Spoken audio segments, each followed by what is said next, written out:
Optimism at the end of the day is trust, right? If we want to put another label on it, it's trust in yourself, that you will rise to the occasion, that your skills will pay off. It's also trust in other people, that we can get along, that we can both be successful. It's trust in humanity at its core. And I would say, don't you want to live in a world where distrust isn't that prevalent, where you can trust someone and still not be naive, but you could still trust and trust yourself? I think that's a pretty solid pitch. That's mindfulness educator Case Kenny. I'm Leah Smart, and this is Everyday Better. Stay tuned to hear why optimism isn't about denying reality. It's a learnable skill you can use to build trust with yourself, the people around you, and yes, even the world. Don't forget to hit that follow button to get new episodes of our show every week. And if you want to hang out with me more, you can find me on socials. Finally, if you like this conversation, I have a favor to ask. Leave us a review wherever you're listening so we can keep bringing you more conversations that you love.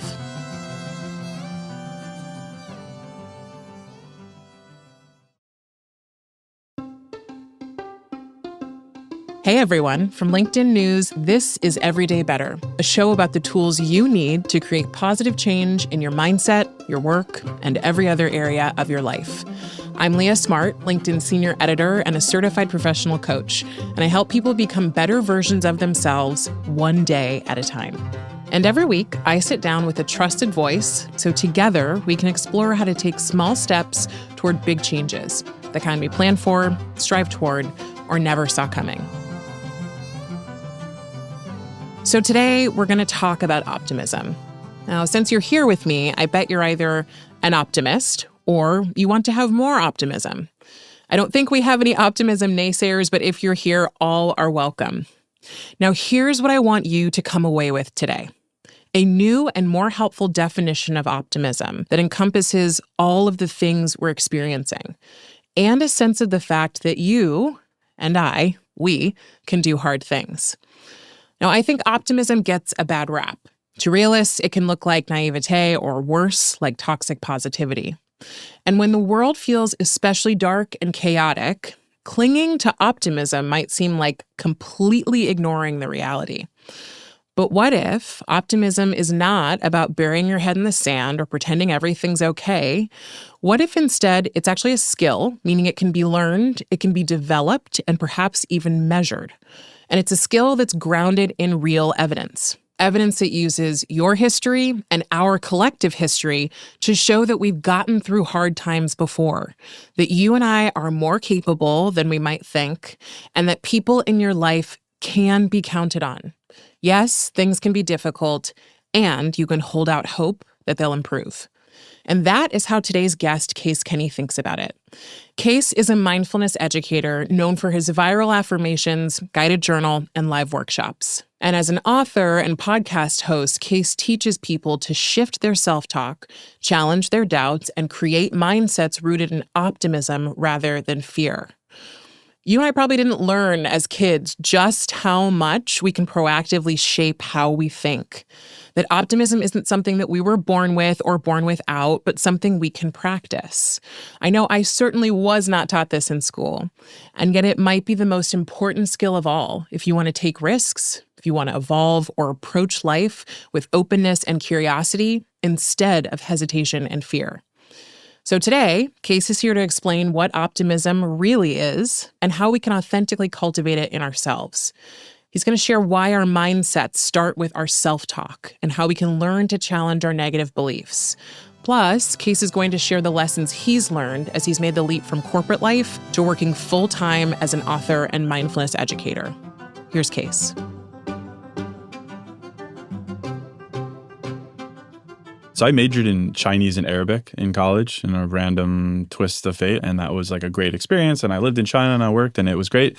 Then I graduated and then I worked in advertising technology sales for 12 years. And that was great. And I was good at it. I started as an account executive, worked my way up to regional vice president.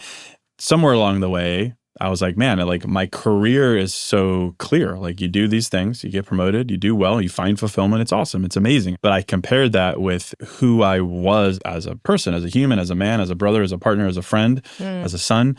And I was like, that is a little less clear for me. I don't have the clarity there of knowing what to do, how to be, what is my truth, what is my North Star. And I was a little bit frustrated by that fact And the result of that frustration was I started this podcast, New Mindset Who Dis, in 2018, literally just as a attempt to know myself.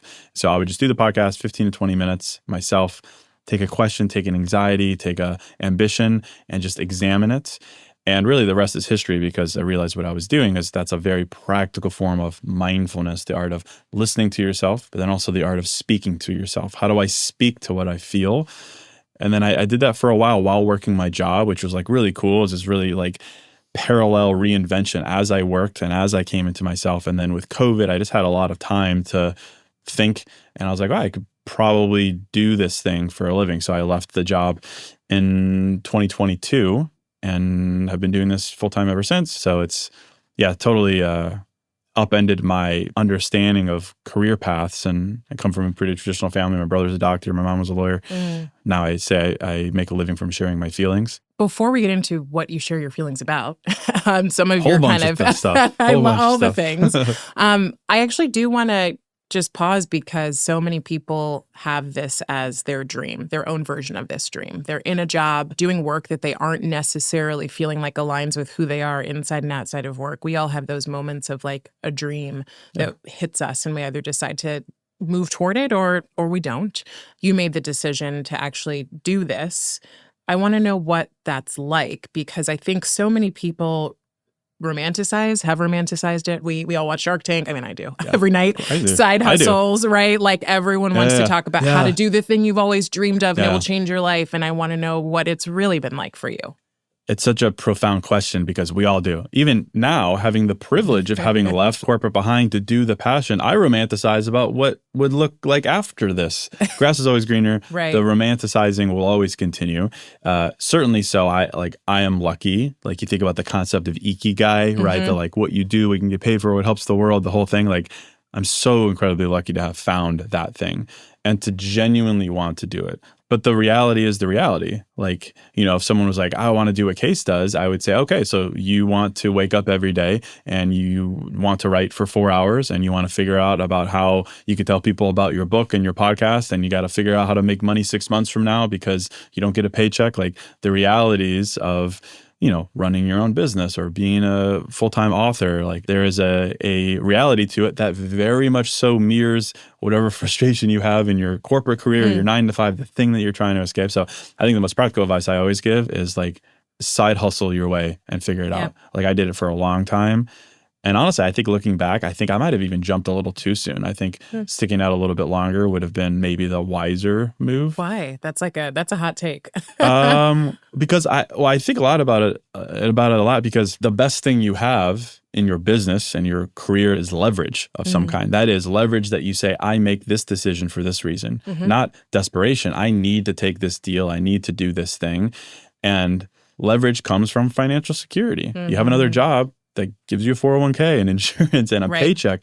That is building leverage such that when you do take the leap, you've got months of runway, you've got concurrent runway if you're still doing it. And you can say, I don't need to do this deal or write that book just for the paycheck. I don't need to put my quotes on a t-shirt just to make $20 because I need the money. You operate from that leverage, I think is a much more powerful mindset, and it requires more patience. But I think it really serves people. Well, and you also, it's interesting, right? Because you have to have this other skill set that you probably didn't have to start with, that's all around the business that you're building for yourself, which is completely different than being a mindfulness expert. And so I've heard you, I know you talk about delusional confidence. Like, did you have to have some of that in order to take this step from sales into the work you're doing now? Oh, for sure. And lightning struck pretty quickly. There was a luck to the timing of things in that I quit when I started to create these guided journals online. I was selling them e-commerce.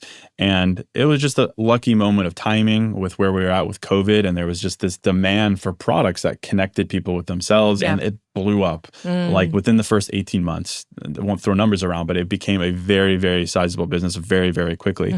And I didn't know the first thing about running a business, much less shipping and logistics and taxes. And then I started to get them into retail. And I remember CVS was sending me their book on what I need to do to get them shipped and where the label needs to go and this and that. And like, I didn't even know what the words meant. You're like, I was just trying to make a mindfulness journal. I was like, yeah, I'm just a guy. Yeah. literally. And so like to figure that all out was, I think required delusional belief. How do you define and how do you create delusional confidence? Yeah, I think it's something you create. I don't think one day you find it and it's over there. Like, oh, that's where I left my Under the delusional rug. confidence. Yeah. It's created purely through evidence. Small evidence, big evidence, maybe the past evidence. Like, I thought that thing would break me. It didn't. All delusional means, if you look it up in the dictionaries, it means you're like unprepared or ill-informed. And I think sometimes people think to believe that you're good enough is an uninformed opinion. So if you feel uncomfortable and you're like, I am good enough, so be it. You're delusional. But that doesn't mean you don't belong there. It's just a feeling. It's just a judgment. It's just an observation. It's an assumption. So I think lean into it, create evidence for yourself, and inevitably that will bring something into your life that would say, okay, this was the right decision. I'm curious, you talk about mindset a lot and mindfulness a lot. So this shift that you had from small to kind of overnight success, you said 18 months. Number one, I imagine, and I think many of us are sort of like, oh, we're waiting for the big break moment. But like people who win the lotto, I think oftentimes we don't think about what that actually does to your mindset and what you need to be prepared for that or what you need to do in the moment. How did you work through that? I mean, it's a very positive shift, but it's a huge one that must have rocked you in some ways. I mean, I had a little bit of a taste of it in my sales career, and that you could enter into a scenario as a novice with no dollars sold against your quota, and then you can hit your quota. So I learned pretty quickly about, you can put yourself in an uncomfortable position and rise to the occasion. But yeah, I mean, it's an interesting question because even alongside of like some of the initial success I had, it was always paired with imposter syndrome and like a little bit of gloom and doom on how inevitably it will come crashing down. Like I'm like a eternal optimist, but I'm also a chronic worrier and overthinker. And I think the space between those two emotional extremes is where I've really learned to plant my flag. How do I speak to myself in a way that honors where I am, but makes the next step entirely possible? And to do that in a really authentic way. I think a lot of people try to control their emotions, right? You feel a certain way and you're like, no, I don't want to feel that way. I want to feel this way. I think the key to all of this work, and it's really what I do within my ethos, is we always honor the emotion. Like we don't run from it, we name it. We put it on the table, we point at it, and we say, that is the way I feel. I think a lot of people we're in a very like fake it till you make it type mentality, which I think the idea of that, of course, is great. But for me, it's like, it's not fake it till you make it, it's feel it till it's familiar. Like familiarity with the emotion is the goal. And you could do that very well through certain visualization techniques. But it's also like when you are in the space of that emotion, the good one, you're having that success, you own it. You don't pretend like it's going to disappear. And you try your best not to allow imposter syndrome, which is fine and natural, to override it. So really it's long-winded answer of the way that those emotions all work together and not allowing one to be particularly more loud than the other necessarily. Yeah, I love that. Feel it till it's familiar. I had noticed I was on mat leave a bit ago, and while on mat leave, I had CNN on the entire time. I love CNN. However, the news, after a while, will get you down. It just might. And so I realized I'd become really negative. And I was like, oh my God, I've been using the 5-minute journal for, years. And I was like, let me just go get my 5-minute gratitude journal. And every day I will do gratitude. And that's just what I'll do. And I know the science behind it. I know after, a few months, all of a sudden you can be a different person. And I became one. And it reminded me of the fact that like I had so much agency, which I think is something that is really tough for people, especially now where we have information coming from everywhere. We can find whatever it is we want. We can learn about the things that are happening around the world that are really negative and challenging. And it can make us feel like we have no agency, we don't have power. And yet you say you're an eternal optimist, which I love. And I'm very resonant with, like, absolute worrier and eternal optimist. Yes. Have you always been that way? And how do you maintain that? I would say more or less yes. So I would have the added benefit of maybe being genetically predisposed to optimism, if that's even a thing. Who knows? But I will say I think a lot of it has to do with how I speak to myself in the face of overwhelming bad news, chronic online algorithm sadness, right? These things that are bombarding us. And And I lead a lot of these sessions for the NFL and corporate groups and things like that, where it comes to like, there are like 4 energies of like self-talk, generally speaking. The first is life happens to me. The second is life happens through me. Life happens by me, and life happens for me. If you could evolve the way you speak to yourself to the for me stage, it changes a lot. A lot of us are in the to me self-talk energy, which is a lot of things happen. It's all bad. It's all happening to me. I'm very passive in the sense of how things are bopping around in life. The more you evolve, you say, okay, well, that is a true statement because, of course, we can't control everything. But then we say, well, life happens through me. I can decide what to do with that piece of information. I can turn it into a standard, a boundary, a relationship, an ambition that's catalyzed through me. Then the more that you evaluate, you say, okay, well, life also happens by me. Like, to your point, self-agency. I have the ability to leave a scenario that does not serve me. I can start over. I can move cities. I could change jobs. And then the ultimate stage would be life happens for me. We all have examples in our lives where we can look back and say, that thing happened to me and it wasn't great. I didn't get the thing that I wanted. But now with hindsight, connecting the dots, I could see, oh, it didn't happen because I deserved different or better. And I can connect the dots. And it was a for me redirection type experience. The goal would be in the present then to be able to speak to yourself through that flow instead of condemning yourself, instead of assuming that the barrage of bad news is the entire reality of your future. So I think for me, I really leaned into that language with my self-talk. Optimism naturally comes from that because I define optimism as the belief that things can change. There isn't necessarily positivity associated with that statement. Like they could change for the worse, certainly. All that I need to know is that there is movement when it comes to emotions or events or relationships or the career. Things can change. And the only way to make that real is with the words that you use. Okay, so optimism, right? Everyone thinks, I think a lot of people think of it as even post-toxic positivity like phase, that it's still like just making up that everything's great, everything's fine. So optimism in your definition is things can change. Yes. Got it. That's simple. And even so within that, like I think a lot of times we think optimism is forward facing. Like optimism inherently is about the future, which it is. But I get a lot of my optimism from the past. Like what fuels the belief that things can't change or what fuels the belief that you can rise to the occasion? Well, it's the receipts you have in the past when you've done it in the past.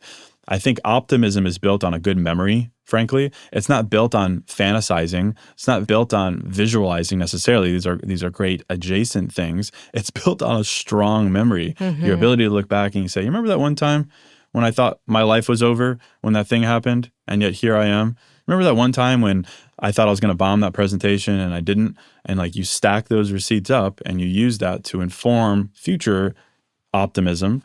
I think that like it's a missing ingredient sometimes for people because we're so focused on filling in the blank of the future, filling in the blank of the future. Yes. Yeah. And maybe trying to steer it and control it, which inevitably will not work. So looking back, I think is powerful. We are both obviously proponents of optimism. That's very clear. But I love talking to people who are skeptical, who are listening to this if they've made it this far and going, like, this is BS. And or like, why should I really care? Like, what's the actual case for being optimistic? What would you say to them? Well, I know there is quite a bit of science that supports optimistic mentalities when it comes to health and overall positivity. Like optimism at the end of the day is trust, right? If we want to put another label on it, it's trust in yourself that you will rise to the occasion, that your skills will pay off. It's also trust in other people, that we can get along, that we can both be successful. It's trust in humanity at its core. Like the one study that I always reference was in the workplace. These social scientists followed these groups of workers over several decades, and they basically divided them into 2 groups. The first group was the cynical group, was it's a dog-eat-dog corporate world. You got to step over some people, stab some people in the back to be successful. Don't trust anyone. Look out for yourself. The other group was widely labeled as they made trust their default. Trust in themselves, trust in others, trust that Bob from accounts receivable was the man and would do what he said he was going to do, trust that we could both get promoted, trust that there was enough money to go around. And overwhelmingly so, over those decades, the group that had trust as their default was promoted more, made significantly more money, and shown general signs of more positivity and just happiness in their life. Take that for what it's worth, but I've always found that to be an interesting anecdote. Not only in your career, but if you want to make more money and be promoted and be happier, make trust your default, which is optimism. Same can be true in relationships. Same can be true with yourself. So I think trust trust is the result of that optimistic mentality. And I would say, don't you want to live in a world where distrust isn't that prevalent, where you can trust someone and still not be naive, but you could still trust and trust yourself? I think that's a pretty solid pitch. The world needs more optimists. Those are the people who do the things that everyone else is like, that'll never work. And then it works and it changes the world. So without them, we'd be in big trouble. Yeah, I love the description. Trust in myself, trust in others, trust in humanity, because I think of skeptics maybe as someone who might think of themselves as a realist, right? I'm a realist. I see what's happening in the world and I, have feelings about that. And so holding optimism feels, and honestly for me, I think of myself as an optimist. And yet, I was just talking to my husband last night and going, God, we just watched the news. It's so hard to hold the hope that I actually do naturally have for humanity and the optimism and the trust with what I see. And so I think that one of the skills that calls on is the ability to live in complexity, which I think a lot of us do not oh my gosh, know it's how my to favorite do. topic. Right? Like it's like, can you hold complexity Yes. versus only dualities? Yeah. How do you think about this? How do you advise people hold hope and trust for themselves, for others, and also awareness of what's going on? Yeah, I mean, those statements need a megaphone because, I mean, that's where we're at in the world, whether it comes to politics or gender relations, everything. It's people's aversion to live in the nuance of life, to realize that two things can be true at once. Multiple emotions can exist at once. There doesn't always need to be winners and losers. There is an incredible ability to live in the in-between. And I don't know, you're not going to convince some people of that fact because we're all trying to figure out life. Yeah. And it's easier to be binary in the pursuit of that. It's easier to say this is true and this is not true. I think true wisdom comes from changing your mind, for one. And I think it comes from living in the space between emotions. Like for me, I am very optimistic, but I'm also chronic worrier and overthinker. Those two things can be true at the same time, yet I identify as an optimist because the space between them, I have decided a bunch of things. Well, namely that I write down pieces of clarity. Like I really do think like if you want to be more optimistic, but you're like, well, I guess I'm just a realist because I just can't escape the reality of life. It's like there are moments in your life where you have created optimism and softness and vulnerability for yourself. Write it down and let that exist between those emotional extremes. Like for me, mantras and handwritten affirmations, like that is what allows for me to live between those two emotions. Otherwise, I'm going to gravitate towards the worrisome. We're all going to have negative emotions. You train yourself how to react to them in the present so that the negative emotion doesn't become your entire worldview. Like that is what the work's about. Yes, there is work that you do in real time and in the moment, but the majority of the work is done outside of the emotion. So you prepare yourself to encounter the emotion in a more positive way so that when you do feel a certain emotion, you're like, no, I've been here before and I've already decided what to make of this thing. And you live by it. And you have put the work into deciding these things. So being optimistic doesn't mean ignoring our worries or being fake. It's about cultivating trust, finding the receipts, and relearning how we talk to ourselves. But if we're stuck in a negative cycle, how do we shake ourselves out of it? Coming up, Case is going to give you and I the writing exercises and reframes he uses to find a more optimistic outlook. We'll be back in just a few minutes.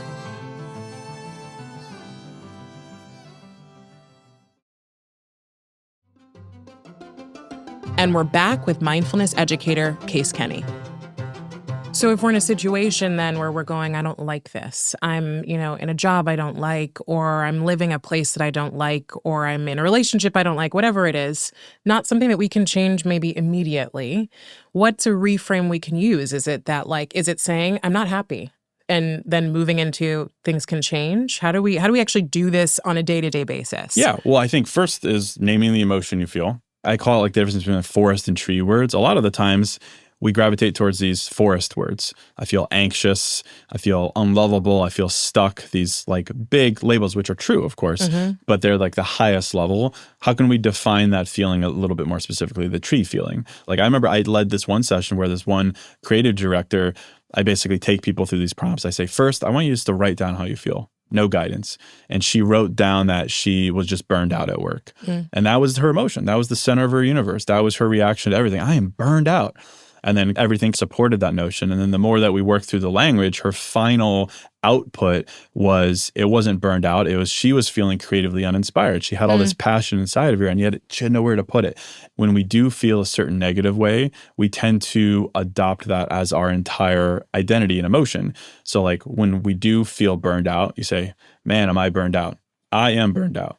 Or maybe some people say, I feel burned out. And I think there's a lot of approaches in therapy circles nowadays of like, how can we show ourselves that there's different parts of us? A part of me feels burned out. It's this part right here. And being able to name that part and unblend it from the whole of who you are, now it's here and we can address it and we can put specific words behind it. And then, of course, to your question, I mean, then it's about introducing change and other things that would allow for us to perhaps move away from that feeling and evolve through that feeling. I think a lot of the reality of life is, there's going to be times where you feel a certain kind of negative way and there's really no immediate way out of it because that's the reality of the situation. The key that I found, and a lot of psychology backs this up as well, is like, how do you build mental resilience in the face of that? It's you lean into the concept of alternate selves. And that if you're feeling burned out at work and you only really identify your worth by your work, that is dangerous territory, because suddenly the one thing that matters so much to you is troublesome. Your identity falls apart. The idea of alternate selves is, what are the other versions of you? Like and not necessarily like the versions of you that you make money from skills or whatever, but like you could be a friend, you could be really into fitness, you could be a beekeeper on the weekends. Like I just got into running. I'm a little bit late. I'm 37, just kind of started like running. You can start anytime. And I wouldn't say I'm a like amazing great runner, but it's awesome and it brings me so much joy. And there's all kinds of like small little things like that we should lean into. Like I would say I am a runner. Cool. That's an alternate self for case. I'm also a writer, also a boyfriend, also a son. I like house music, like all these different things that you can combine. It's funny, as you were talking about this idea of I am a runner, I've been a runner for a while. And as I got pregnant, et cetera, I was like, I can't run anymore. Oh, yeah. And my first time that I had to stop running was an injury. So I've had 2 moments where I was no longer a runner. And so this idea of alternate selves is really powerful because I spent so much time mourning the fact that I couldn't run because it was such a big part of my identity. I couldn't imagine who I was if I wasn't running. And I had to go through this like whole process with my therapist to be like, okay, let me figure out what else I can do. And it actually turned me on to yoga, which I had never been into because I was like, no, working out means running in my mind. That's just been my life since I was like 15. So, it actually gave me something new, but I did have to mourn like the end of a thing and didn't really end, right? Like I run now again, but it felt like it was over in the moment. That story right there, to me, like that's the key for gratitude in the narrative arc you just described of running, loving running, having 2 injuries and life changes that precluded you from running, and now you're back to running. Like when I think about like gratitude as a topic, I lean a lot on the work of Thich Nhat Hanh, but he has this quote about, he calls it a non-toothache, where he says that when we have a toothache, we know that not having a toothache is a wonderful thing. Yet when we don't have a toothache, we're still not happy. Right. Which is basically the idea that as humans, when something sucks, when something is distracting, that's all we could think about. Yet when we've like healed from it, we just move on to the next thing. We're not grateful for no longer having that toothache. We just move on to, okay, well now my ankle hurts and my heart hurts from a breakup. We just move on to the next thing. So when I think about gratitude, I have people do it in reverse. So like the fact that you could run now is amazing. To feel the pure gratitude of that fact, you sit down and you write and you say, I'm grateful to not, and you describe those injuries that you had in the past and you feel that former pain that now you don't have and you bring it into the present. And you say, I'm grateful to not be immobile and feel stuck and feel trapped and feel unhealthy. And like you write those things down and you immerse yourself in that past. But then in the present, you feel lighter because it's not your reality. Yeah, I mean, as we're talking about this, this is obvious now, but just to name it, optimism is a skill, which means you can learn it, you can measure it, you can repeat it. Yeah. So when you're out of practice, what are the first things you gravitate to that someone who has never practiced this skill before could start with? Well, I think the best is guided journaling because it gives intention to vocabulary. Because otherwise, what is guided journaling? Yeah, so I mean, you could literally buy a guided journal. So someone's already done the work for you of coming up with a good, powerful question. If you're more of a stream of consciousness type person, you start with an emotion. I feel a certain way. and then you navigate through it, and you start to ask yourself certain questions about it. Is it true? Where's the proof that it's true? And like one of my favorite questions is like helping people put a limiting belief on paper, something that they either overtly say about themselves or that they sneakily believe, and they write it down and you look at it on the paper, and then you ask yourself the question of, what if I'm wrong? Like, what if I'm wrong about this thing that I've believed for a long time? What would that look like? And now you could put two realities down on paper and see how those interplay with each other. I mean, I think at the end of the day, it's like a lot of thoughts live in our head. There's a lot of work that's been done on the subconscious mind and Michael Singer and are our thoughts and where do they originate and who knows what? How do you make sense of it? Writing a thought down to me is effectively freezing it for 10, 20 seconds. So finally, without bias, you can hopefully, to the best of your ability, reflect on it, freeze it, and move with intention. I call journaling intentional thinking. I think a lot of our thinking isn't intentional. It is. It is not. It is crazy. How many crazy, wild, absurd, unhinged thoughts do we have? Yeah. And most of them are automatic. They're not controlled by us. They have nothing to do with our character or who we are, even though we might think that. Exactly. But if you don't put it down on paper and separate it, to me, it's a very tactile experience. And I think that really helps draw on the contrast that's needed to say, well, this is, at minimum, a part of me feels this way. And the majority of the cases, well, that's just entirely untrue and just like a weird comical thing. Yeah, I mean, as I hear you talk about this, the first thing I think of is the fact that most of us are not familiar with what we say to ourselves about ourselves and about the world around us. Like most people are not walking around thinking, oh, I do have an inner roommate, as Michael Singer would call it, right? Like I have this thing inside my head, my favorite book, thing inside my head that's talking to me all the time. And so the beauty and power of journaling, which can sometimes for people sound woo-woo or hokey, is like you are getting this somewhere where you can actually see it and reflect on it. And as you were talking about this practice, I think for people who are hoping to be more optimistic, perhaps a question is, what do I think I'm right about that could be holding me back? Like, what do I believe right now that I am so right about that I'm willing to sit in right now that could be holding me back? Like, if I believe I'm right that like I'll never be successful at this because, then I should write that down because perhaps I'm willing to be wrong about it. And what would that look like? Yeah. I mean, that's kind of the journal exercise that I described earlier. Put it down. Put those two opposing beliefs down, or at least put the first one, and then question it.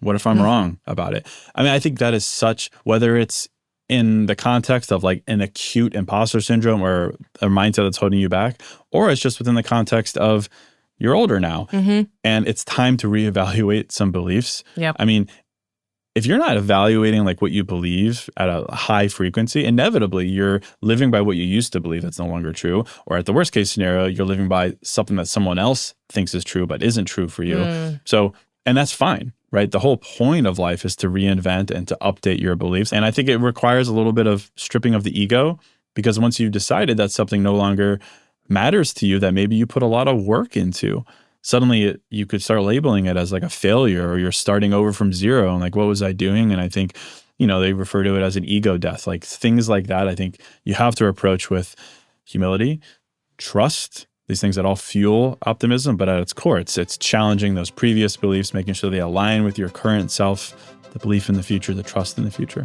Beautiful. Case, thank you so much for being here. This was awesome. Great chat. Yes, and Super good luck with the book. Thank you. I'm sure it'll go great. But thank you so much. Thank you. Thank you.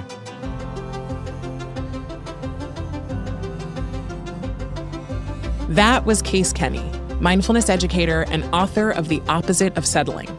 If you liked this episode, make sure you check out last week's with cognitive scientist Maya Shankar. You can find a link to that in the show notes. Give it a listen and let me know what you think. And then we'll see you next week with Gretchen Rubin, author of The Happiness Project and host of the show Happier. Everyday Better is a production of LinkedIn News. The show is produced by Grace Rubin, Emily Reeves, and Ava Ahmadbegi. Asaf Gadron is our sound engineer. Tim Boland mixed our show. We get additional support from Alex Kuznetsova and Mujib Merdad. Sarah Storm is our senior producer. Dave Pond is head of production and creative operations. Maya Pope-Chappelle is director of content and audience development. Courtney Koop is head of original programming. Dan Roth is LinkedIn's editor-in-chief and vice president of content development. And I'm Leah Smart. Thanks for coming with me, and we'll see you next week.